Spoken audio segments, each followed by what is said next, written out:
Praise the lord. దేవుని ఉన్నతమైన నామమునకు మహిమ కలుగును గాక. ఈరోజు దేవుని వాగ్దానము, నిన్ను ఏమాత్రమును విడువను, నిన్ను ఎడబాయను. హెబ్రీలు రాసిన పత్రిక 13వ అధ్యాయం 5వ వచనము.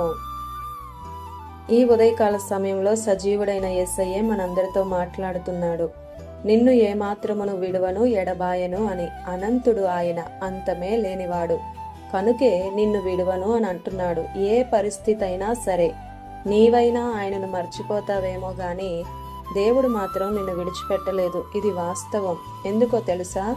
నీవు ఆయన సొత్తు. నిన్ను తన ప్రాణాన్ని ధారబోసి వెల ఇచ్చి కొన్నాడు, మర్చిపోవడానికి కాదు.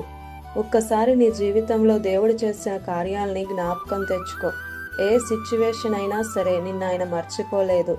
నిరుపేద స్థితిలో మర్చిపోలేదు. బాధలలో చితికి నలిగిపోతున్నా నిన్ను మర్చిపోలేదు. నిస్సహాయ స్థితిలో ఉన్నా నిన్ను మర్చిపోలేదు. నువ్వెందుకు మర్చిపోతున్నావు? నిన్ను చెయ్యి పట్టి నడిపించడానికి, రక్షించడానికి నీ కొరకు తండ్రి చేయి వదిలేయాల్సి వచ్చింది యేసయ్య.